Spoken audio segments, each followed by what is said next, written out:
하나님이 주목하시는 사람, 아름다운 결단이라는 내용으로 우리 성도님들과 함께 하나님의 말씀을 같이 나누도록 하겠습니다. 오늘 본문의 말씀은 이렇게 시작합니다. 2일 후에, 무슨 일이 일어났기에 2일 후에라는 말로 이 말씀은 시작하는 걸까요?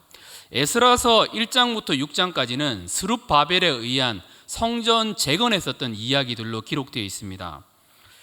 1장에 보면 예루살렘의 성전을 건축하라는 고레스 황제의 명령에 따라서 이스라엘 백성들이 내려오고 그 후원하는 명단들이 기록되어 있습니다.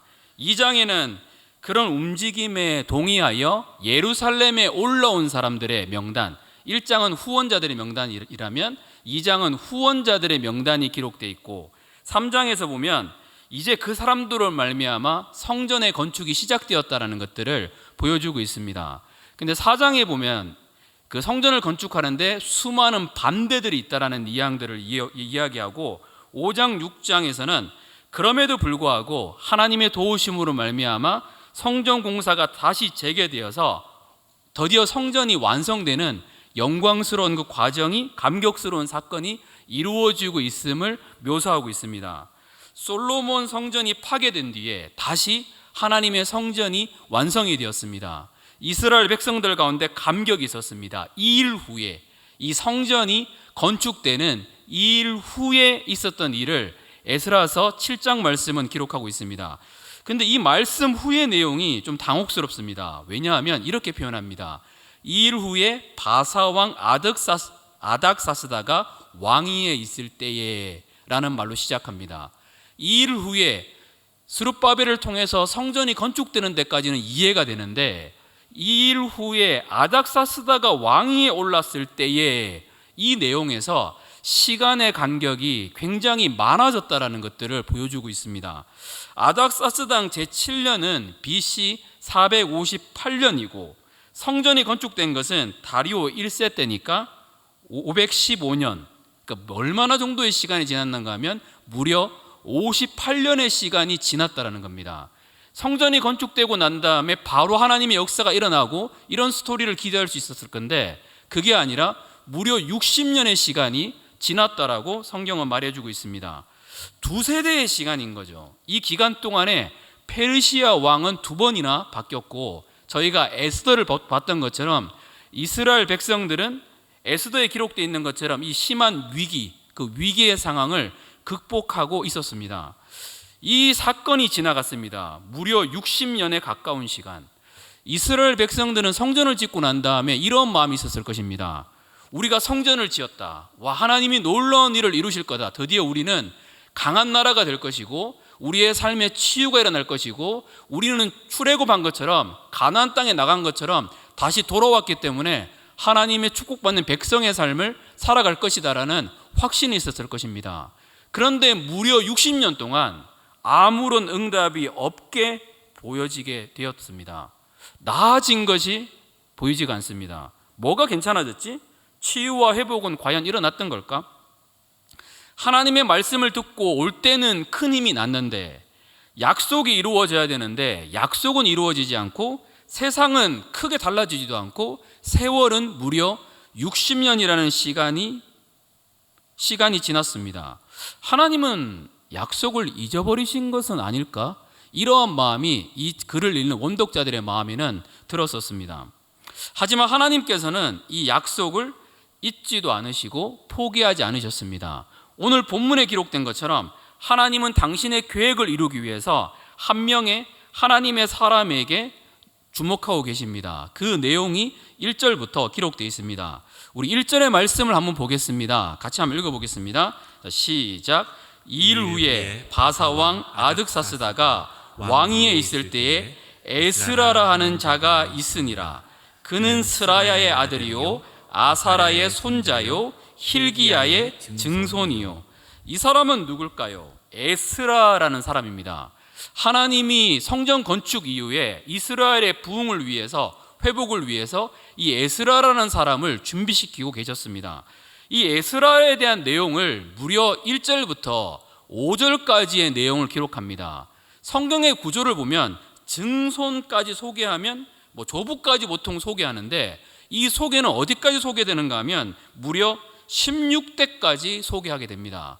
결론은 대제사장 아론의 후손이라는 거죠. 그리고 많은 내용들이 기록되어 있습니다. 왜 이렇게 길게 기록했던 걸까요? 학자들에 따르면 한 사람에게 이렇게 길게 기록했다는 것은 이 사람에게 거는 기대가 굉장히 크기 때문에 기록했다라고 말하고 있습니다. 그만큼 하나님께서는 이 시대에 이 에스라라는 사람을 준비시키셨습니다. 그러면 왜 하나님께서는 이 에스라라는 사람에게 눈이 가셨고 마음이 가셨고 하나님의 기대가 크셨던 걸까요? 그 이유들을 한번 살펴봤으면 좋겠습니다. 첫째는 에스라는 모세 율법에 익숙한 학자였다는 겁니다. 7장 6절 말씀입니다. 같이 읽겠습니다. 자, 시작.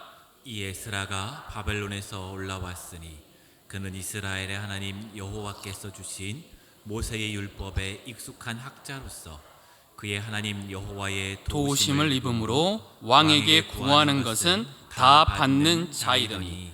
하나님이 에스라를 주목하신 이유는 모세 율법에 익숙한 학자라는 겁니다. 세상이 주목하는 사람들이 있습니다.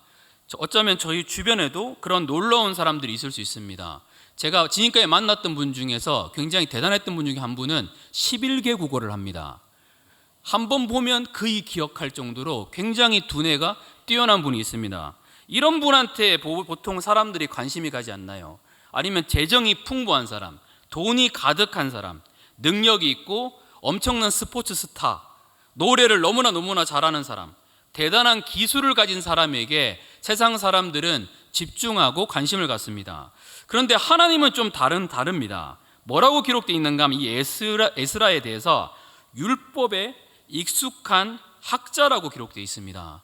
이 에스라는 모세 율법에 익숙한 학자였었습니다. 이 말에는 이런 뜻이 있습니다.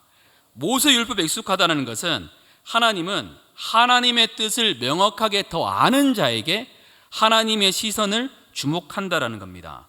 하나님 말씀을 귀하게 여기는 사람이 에스라였기 때문에 하나님의 시선이 에스라에게 있었습니다. 에스라는 이 시대의 모습을 보면 이 시대가 요구하는 사람의 모습을 가지고 있었습니다. 왜 그러는 걸까요? 이스라엘 백성들이 아까 말했던 것처럼 60년, 50년 전에 성전을 세웠습니다. 하나님이 성전을 통해서 무엇을 원하셨던 걸까요? 와, 성전이 지어졌구나, 끝! 이런 게 아니거든요. 성전을 통해서 이스라엘 백성들이 하나님 말씀을 가까이 하고 하나님과 깊은 교제를 나누게 하기 위해서 성전을 주신 것이지, 하나님과의 교제가 없는 성전은 아무런 가치가 없는 것이었습니다. 이스라엘 백성들은 말씀을 공부하고 말씀을 통해서 하나님의 목적을 깨달아야 되는데 그 목적을 깨닫는 것은 멈추고 성전을 지은 것에 대한 것만 집중하고 관심을 가지고 있었다는 겁니다. 이스라엘은 여기서 멈춰 있었습니다. 분명히 하나님이 그 다음 단계로 여시는데 말씀을 공부하고 하나님과의 친밀한 교제 가운데 나가야 되는데 그 자리에 멈추어져 있었습니다. 어쩌면 우리 신앙생활도 그럴 수 있습니다. 예전에는 기도가 뜨거웠는데 요즘 내 기도는 왜 이렇게 되는 걸까? 가만히 살펴보면 이런 경우가 많습니다. 이제는 내 신앙의 용량이 커져서 예전의 기도의 시간과 예전의 기도의 방법으로는 채워지지 않을 때가 많습니다. 성장이 멈춰지는 것이 아니라 계속 성장할 때에 하나님의 교회는 아름답게 자랄 수가 있습니다. 이러한 시대 가운데서 에스라가 있었습니다. 사람들은 율법을 모르고 성전을 지었으니까 되었겠다. 사투리 같은 느낌이 좀 드네요. 네, 되었겠다. 성전이 지어지니까 네, 감사합니다. 네, 성전이 지어지니까 에스라는 하면서 이 율법을 준비하고 가르치고 이럴 사람들이 에스라처럼 그런 사람들이 필요했는데 이 시대에는 그렇게 에스라처럼 말씀을 연구하는 사람이 없었다라는 겁니다. 어쩌면 우리 시대도 이와 유사한 면이 있지 않을까 생각될 때가 있습니다. 폴 워셔라는 목사님이 이렇게 얘기합니다. 제가 목회하고 있는 나라의 문화는 하나님의 말씀에 대한 지식이 없기 때문에 교회가 멸망당하고 있습니다. 그런데 우리나라뿐 아닙니다. 지금 전 세계에서 공통적으로 발생하는 현상입니다. 말씀에 대한 소홀함이 가득하다라고 포로셔 목사님은 이야기하고 있습니다. 말씀에 대해서 사모하는 거, 에스라처럼 마음을 고정해서 말씀을 더 연구하고 하나님 말씀이 진리의 길이다 해서 여기에 마음을 다 쏟을 수 있는 그 하나님의 사람, 그 사람을 통해서 하나님의 놀라운 역사들은 일어나게 되어 있습니다. 에스라는 그 시대를 준비했습니다. 우리에게도 그 하나님 말씀을 목말라하고 사모하고 말씀 없으면 살아갈 수 없다고 말하는 이 갈망이 가득하시기를 축복합니다. 두 번째는 무엇일까요? 같이 한번 읽어볼까요? 자, 시작. 에스라는 예루살렘으로 귀환한 사람이었습니다. 제가 읽겠습니다. 에스라서 7장 6절 말씀입니다. 이 에스라가 바벨론에서 올라왔으니, 이렇게 말하고 있습니다. 바벨론이라는 나라에 의해서 저희가 알다시피 이스라엘은 멸망했습니다. 수많은 이스라엘 백성들이 포로로 잡혀갔고 율법책을 빼앗겼고 율법책을 잃어버리고 율법책을 잊어버렸습니다. 고레스라는 황제의 칙령 후에 이스라엘 백성들은 다시 돌아와서 성전을 재건했습니다. 하지만 그럼에도 불구하고 성전을 재건했지만 율법을 아는 사람들은 굉장히 드물었었습니다. 말씀을 아는 누군가가 와서 이곳 가운데서 거룩한 하나님의 말씀을 전하는 것이 이스라엘 백성들의 시급한 문제였습니다. 성전이 아니다. 성전 때문에 그런 것이 아니라 너희가 하나님과 교제해야 된다. 하나님 말씀을 알아야 되고 말씀의 깊이 가운데 나가야 된다라고 말해줄 사람이 필요했습니다. 에스라는 여기에 대한 부르심이 있었습니다. 그래서 풍족한 페르시아를 떠나서 척박한 예루살렘으로 나아갔습니다. 이 에스라에게서는 하나님 말씀에 귀환하는 것, 하나님 말씀에 순종하는 것이 에스라에게 가장 귀했습니다. 9절에 보면 이런 내용이 있습니다. 유대인의 국사, 왕을 보좌하는 자리에 있었다라고 말합니다. 그러니까 어쩌면 페르시아에서 에스라는 안정된 직장에 있었고 풍요로움이 있었습니다.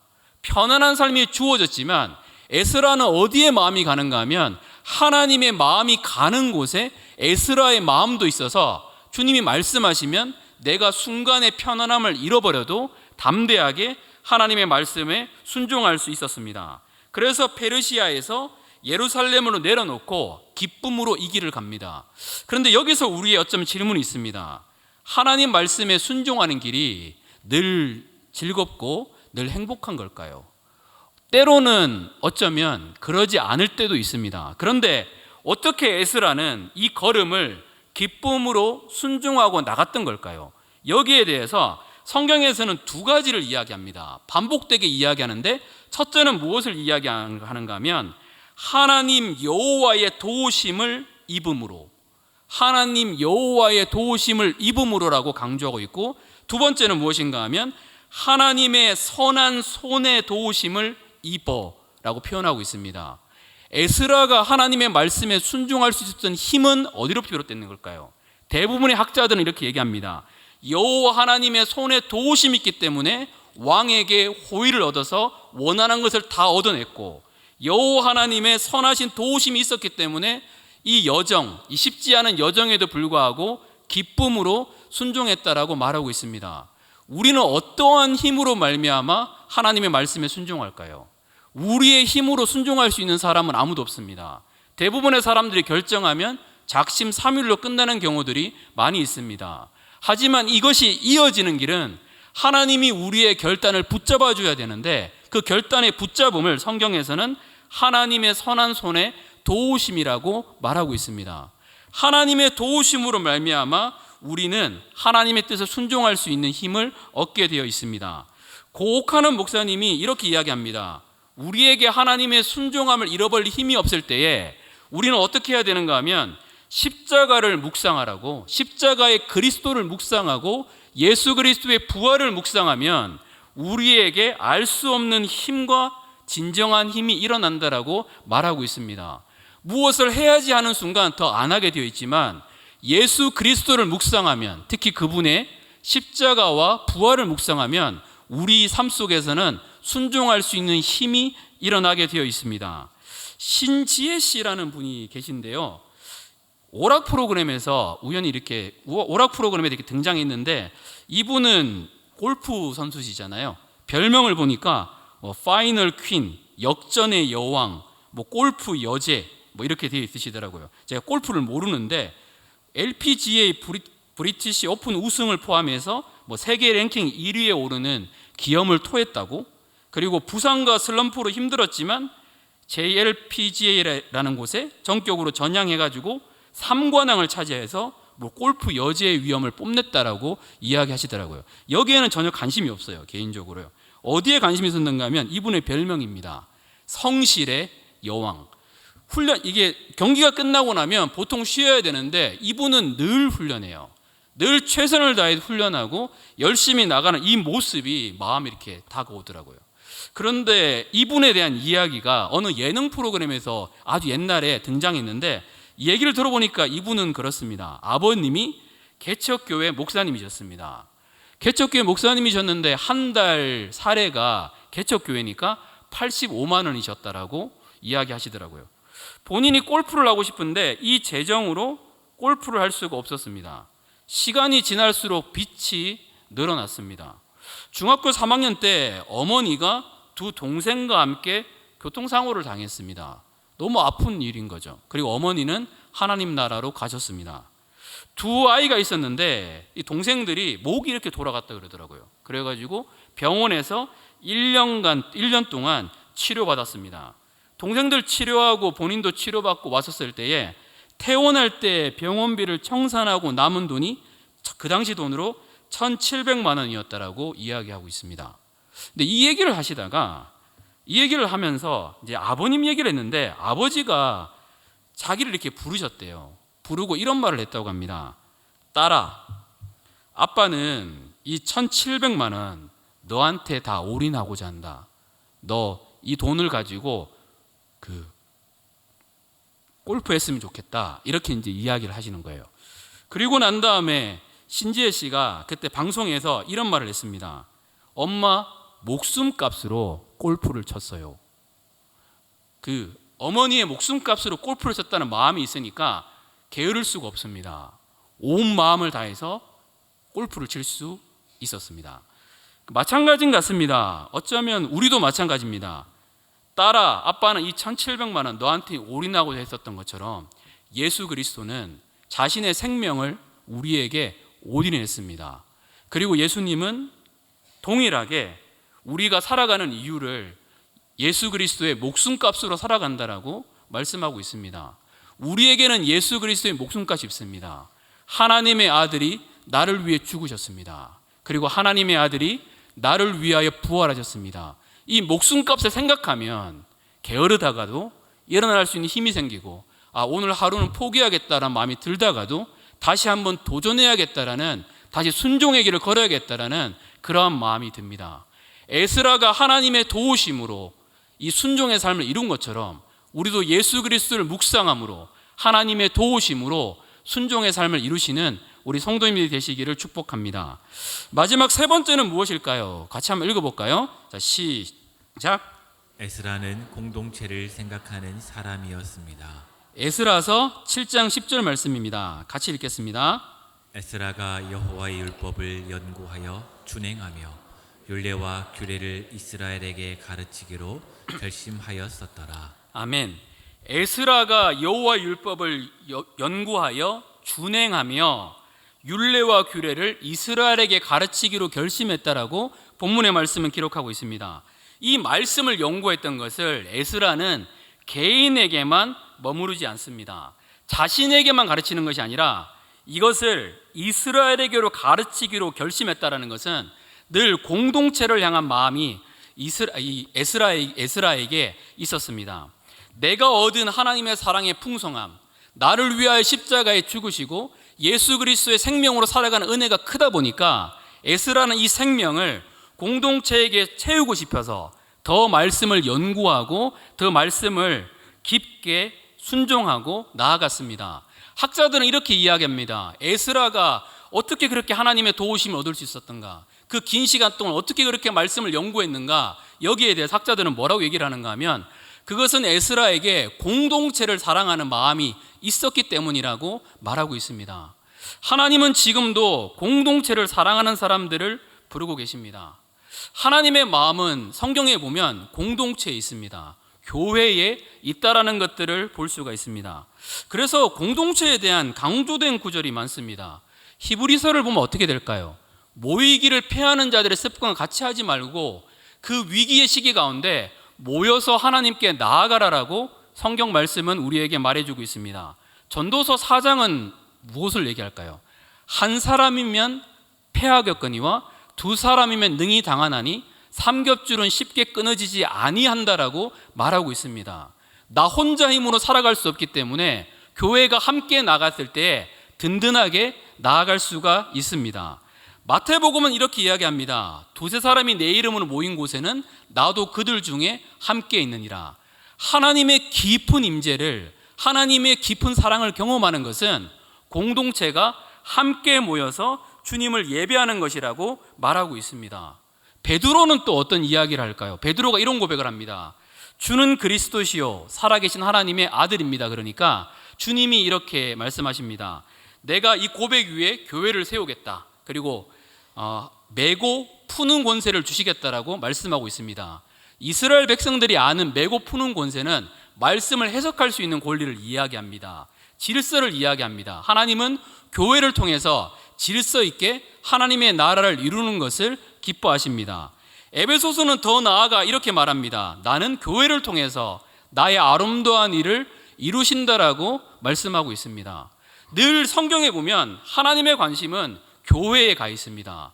그래서 우리도 마찬가지로 에스라처럼 하나님의 교회에 대한 열정과 하나님에 대한 교회에 대한 마음을 회복하고 그 사랑을 회복할 때에 하나님의 말씀대로 행할 수 있는 그러한 놀라운 힘을 가질 수가 있습니다. 이 교회를 사랑하는 은혜가 우리 성도님들에게 가득하시기를 축복합니다.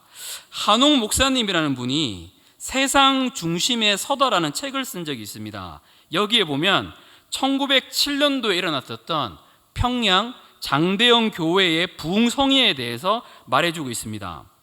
길선주 목사님과 성도들이 모여가지고 매일 새벽에 기도 모임을 가졌습니다. 하나님, 우리 이 부흥회를 놀랍게 역사해달라고 기도했었습니다. 무려 700명이 모여가지고 기도했다라고 기록되어 있습니다. 그리고 당일날 되니까 본당이 가득 찼습니다. 그 당시에 너무 멀리 있음에도 불구하고 반나절을 걸어서 온 사람도 있었고 한나절을 걸어서 온 사람들도 동일하게 있었습니다. 이날 설교를 맡았던 길선주 목사님의 모습은 광야에서 회개하라고 외쳤던 세례 요한의 모습 같다라고 기록에 남아 있습니다. 성령의 불길이 임했습니다. 하나님의 임재가 임했습니다. 그때에 집회의 클라이막스라고 이야기하는데 윌리엄 베어드 선교사가 일어나서 고린도전서 12장 27절 말씀을 읽었습니다. 이 말씀은 이겁니다. 여러분은 그리스도의 몸입니다. 그리고 교회가 하나 되어야 합니다. 형제를, 자매를 미워하는 잘못을 우리가 돌이켜야 된다라고 이야기하고 증거를 냈습니다. 그러니까 항상 그렇습니다. 하나님의 부흥이 일어나는 곳, 하나님의 역사가 일어나는 그곳에는 계속 이어지는 그림은 공동체가 따뜻하게 화해하고 연합되는 겁니다. 동일하게 여기에서도 하나님의 연합의 은혜가 임했습니다. 사람들이 회개의 통곡을 꺼뜨렸는데 시간이 다음날 저녁까지 계속되었다라고 이야기하고 있습니다. 성도와 성도 간에 서로 용서를 구하는 일이 나타나게 되었고 외국인 선교사와 한국인 교인 사이에서 갈등과 반목이 있었던 것들을 서로 사고하는 일이 나타나게 되었습니다. 그리고 그곳에 있는 분들이 깨달았습니다. 우리의 갈등은 사랑의 결핍에서 일어난 거였구나 라는 것을 깨닫습니다. 그리고 주님 앞에 이 사랑을 구합니다. 우리에게 다른 사람의 허물을 덮어주는 사랑이 있다라면 좀 더 품어줄 수 있을 건데 어떠한 불만이 있어서 이걸 개선하면 또 다른 불만이 있을 수 있습니다. 하지만 그럼에도 불구하고 사랑을 심고 덮는 사랑이 교회에 가득하면 그 사랑을 통해서 하나님의 놀라운 역사는 일어나게 되어 있습니다. 이것이 증거되고 난 다음에 교회는 평양 장대영 교회는 놀랍게 하나 되었고 놀라운 부흥의 길 가운데 나아가게 되었습니다. 우리도 마찬가지입니다. 에스라가 공동체를 생각한 것처럼 우리도 공동체를 생각하고 공동체를 사랑하고 공동체 하나됨을 위해 기도하고 나아갈 때 하나님의 놀라운 힘을 통해서 우리에게 이루어지지 않았던 그러한 순종의 길이 완전하게 이루어지게 될 것을 믿습니다. 그 은혜가 우리 성도님들에게 가득하시기를 축복합니다.